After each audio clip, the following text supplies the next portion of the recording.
아, 이거 누가 정한 거야? 인간적으로 너무 비싸잖아. 유명 연예인 출연료, 강남 집값의 비밀, 지금 바로 시작합니다. 컴하이, 시청자 여러분 안녕하세요. 이슈에 대해 말해보는 이슈건마입니다. 얼마 전 김구라 씨가 운영하는 유튜브 채널에서 가수 송가인 씨를 섭외하려면 최소 3,500만 원 이상, 임영웅 씨의 경우에는 2천만 원 정도라고 알려져서 화제가 된 적이 있었는데요. 많은 분들이 아시겠지만 가수 송가인 씨는 미스트롯 우승자이며 임영웅 씨는 미스터 트롯 우승자입니다. 한간에서는 이들이 유명세를 이용해 너무 많은 출연료를 받는 게 아니냐며 논란이 되기도 했었는데요. 보통 사람은 1년 내내 일해야 벌 수 있는 돈을 단 1회 출연만으로 받아간다고 하니 솔직히 부럽기도 하고 배가 아프기도 합니다. 이런 연예인들의 고액 출연료 논란은 사실 하루 이틀 된 것이 아니죠. 탑 배우들의 경우 회당 출연료가 1억이 넘는 것으로 알려져 있는데 여배우는 전지현, 송혜교, 이영애 등이 있으며 남자 배우의 경우 이병헌, 이종석, 이승기 등이 1억 2천만 원 이상 받는 것으로 알려져 있고요. 실제 1억 이상 받는 배우들이 엄청 많이 있어요. 보통 드라마가 16부작 정도로 제작되니 회당 1억이라면 16억이고요. 회당 1억 2천만 원이 넘어가면 20억이 넘어가게 됩니다. 드라마 한 편 찍고 20억 완전 부럽다. 아니 이거 대체 누가 정한 거야? 유명해졌다고 너무 많이 받는 거 아니야? 인간적으로 너무 비싸잖아 라고 생각해본 사람 많을 겁니다. 보통 인기가 많아진 연예인들이 돈 많이 벌고 싶어서 요구하는 거라고 생각하기 쉬운데 과연 그럴까요? 만약 제가 엄청나게 유명해지고 인기가 많아져서 방송국마다 저를 출연시키고 싶어 한다면 저는 넘쳐나는 출연 요청으로 인해 갑의 권리를 얻게 되겠죠? 서로 출연해달라고 하는데 선택권은 저에게 있으니 이건 당연한 거예요. 제가 그 권리를 이용하여 회당 10억을 요구한다고 한다면 과연 방송국들이 제게 회당 10억을 줄 수 있을까요? 제 출연료로만 160억을 써야 되는데 제작비가 160억 이하라면 당연히 불가능할 거고요. 제작비가 몇백억 된다고 해도 한 사람의 출연료로만 160억을 쓴다는 것은 무리죠. 제가 10억이 아닌 1억을 달라고 한다고 해도 제작비가 1억이 안 된다면 주고 싶어도 줄 수가 없어요. 이걸 보면 연예인 출연료는 연예인이 달라고 한다고 해서 줄 수 있는 게 아니죠. 그럼 연예인이 정하는 게 아니라면 누가 정하는 걸까요? 보통 한 방송의 제작비는 자연스럽게 기대 수익에 비례하게 되어 있어요. 드라마를 찍어서 얻을 수 있는 최대 수익이 100억인데 100억 이상 투자할 사람이 있을까요? 100억 이상 투자한 바보겠죠. 자, 예를 들어서 우리나라에 아무리 재밌는 드라마를 만든다고 해도 수익이 10억 이상 날 수 없는 구조라면 제작비는 당연히 10억을 넘을 수가 없어요. 그런 상황에 출연료를 제한 제작비가 40%라고 한다면 전체 배우들의 출연료는 6억을 넘길 수가 없겠죠. 주연 배우를 뺀 나머지 배우들 출연료가 2억 정도가 된다면 주연 배우 혼자서 4억 이상 받을 수가 없는 구조예요. 이런 식으로 한 사람이 받을 수 있는 최대치가 시장의 크기에 따라 자연스럽게 정해지게 되는 겁니다. 이렇게 말해도 잘 모르겠다고요? 믿기 어렵겠다고요? 이렇게 생각하시는 분들을 위해 재미있는 실제 사례를 말씀드릴게요. 아이언맨으로 유명한 배우 로버트 다우니 주니어는 어벤져스 인피니티 워 출연료로 1200억 원 정도를 받은 것으로 알려져 있는데요. 그런 그가 처음 마블 영화인 아이언맨을 촬영할 때는 고작 5억 7천만 원 정도를 받고 출연했습니다. 이거 왜 그랬을까요? 1200억 받는 로버트 다우니 주니어가 처음에는 왜 5억 7천만 원만 받았을까요? 알려진 바로는 당시 마블이 자본도 충분하지 않았고 영화의 성공 여부도 알 수 없었기 때문에 영화 제작 한 편에 많은 제작비를 투입할 수 있는 상황이 아니었습니다. 제작비를 적게 쓰다 보니 당연히 주연 배우에게 많은 출연료를 줄 수 없어서 당시 연기력은 인정받았었지만 마약으로 인생 망칠 뻔하다가 재기하라고 했던 로버트 다우니 주니어를 위험을 무릅쓰고 적은 금액으로 캐스팅하기로 결정했다고 하죠. 이게 어느 정도였냐면 주인공 친구 제임스 로드 역의 테런스 하워드보다 낮은 출연료였어요. 아시다시피 그 이후 아이언맨은 엄청난 흥행을 하게 되고 풍부해진 자금력과 높아진 흥행 가능성으로 인해 주연 배우에게 많은 돈을 줄 수 있게 됩니다. 여기서 재밌는 점이 마블엔터의 회장이 굉장히 짠돌이었다는 점인데 아이작 펄머터 회장은 1편에서 주인공보다도 높은 출연료를 받았던 제임스 로드 역의 테런스 하워드가 비중에 비해 출연료가 과하다고 생각해서 출연료를 8분의 1 수준으로 깎으려고 했고 결국 지금의 돈치들로 배역을 교체해버렸습니다. 이처럼 원래 맡았던 배우도 쫓겨날 수도 있기에 배우가 원한다고 출연료를 올릴 수 있는 것이 아닙니다. 또한 펄머터 회장은 주연인 로다주의 출연료도 적게 주고 싶어서 수익의 7에서 8% 정도의 수준으로 출연료 계약을 한 것으로 알려져 있어요. 이후 로다주의 출연료는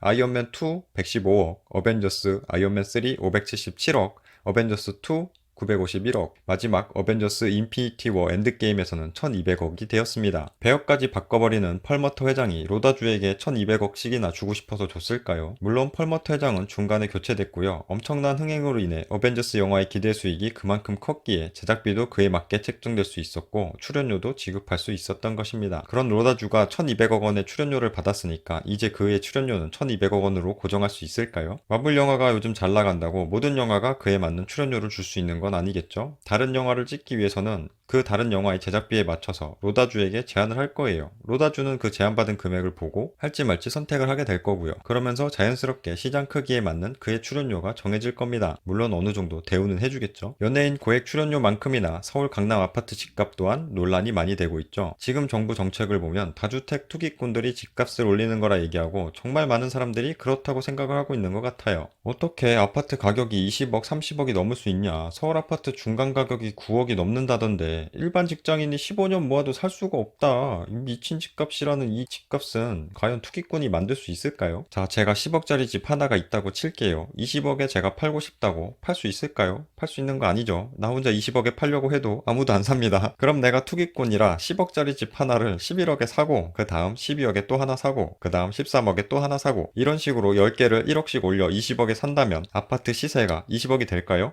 이거 되겠는데? 싶은데 안 돼요. 일단 이러려면 아파트 10채 사는데 총 155억이 필요한데 155억 있으면 딴 걸 하지. 정말 사람은 다양해요. 100세대 아파트라고 적게 잡아도 나머지 90명이 가만히 안 있겠죠. 11억에 만족하고 팔려는 사람도 있고 이 기회에 10억에 빨리 팔려는 사람도 있고 정말 다양한 사람들이 있어서 가격이 어떻게 될지 몰라요. 또 이 아파트만 있는 게 아니죠. 바로 옆 단지도 있고 그 옆 단지도 있어서 시세가 같이 따라오지를 않아요. 만약 싸게 파는 사람이 없다고 한다면 가능할까요? 20억에 누군가가 샀다고 해도 그 아파트가 20억이면 원래 20억 정도인 더 좋은 동네 아파트를 사지 갑자기 오른 이 아파트를 왜 사요? 이 아파트는 안 삽니다. 투기꾼이 많으면 가능하지 않겠냐고요? 집이 훨씬 더 많이 있습니다. 강남 집값이 비싼 이유는 투기꾼이 집값을 올리는 게 아니고 살고 싶어하는 돈 많은 사람들은 많은데 살고 싶은 집이 적어서 지금의 집값이 된 거예요. 자, 살고 싶은 사람이 적거나 돈 많은 사람이 적거나 살고 싶은 집이 많으면 집값은 절대 비싸지지 않습니다. 예를 들어 볼게요. 지금 집값이 갑자기 1억이 된다고 한다면 정말 많은 사람들이 강남에 집 사려고 하겠지만 살고 싶은 사람이 강남에 더 이상 없으면 이게 비싸지지 않아요. 사람이 더 없거든요. 살려는 사람이. 자, 강남 집값이 1억이 된다고 하더라도 사고 싶어하는 모든 사람이 1000만 원도 없다면 당연히 더 비싸질 수가 없겠죠. 더 주고 살 돈이 없거든요. 자, 많은 사람들이 돈이 많고 지금처럼 강남에 살고 싶어 해도 살고 싶은 집이 그런 사람들보다 많으면 비싸게 주고 살 필요가 없어져요. 살고 싶은 집은 적은데 서로 살고 싶어 하니까 돈을 더 주고서라도 내가 사는 거예요. 그러니까 점점 비싸지는 겁니다. 이렇게 집값도 누군가가 정하는 게 아니라 시장 상황에 맞게 자연스럽게 정해지게 되는 거예요. 물론 사고 파는 당사자들끼리 조금씩 가격을 조절하는 것은 가능한데요. 10억 정도 되는 집을 9억 8천이나 10억 2천 정도로 왔다 갔다 할 수는 있겠지만 1억 정도 되는 출연료를 1억 1000이나 9,800 정도로 조금씩 조절은 가능하겠지만 이렇게 살짝살짝 조정하는 걸 보고 누군가가 가격을 정한다고 생각하면 안 되겠죠. 이번 영상의 요약입니다. 연예인 출연료는 방송시장에서 감당할 수 있을 정도에서 자연스럽게 형성되고 강남 집값은 그곳에서 살고 싶어하는 사람들이 감당할 수 있는 정도에서 자연스럽게 형성됩니다. 여러분, 싸게 파는 건 쉬워도 비싸게 파는 건 어렵습니다. 비싼 데는 다 이유가 있는 거예요. 저는 제 영상을 시청하시는 모든 분들이 부자가 되셨으면 좋겠습니다. 제 구독자분들은 더 부자가 되실 거예요. 끝까지 영상 시청해주셔서 감사합니다. 바이바이.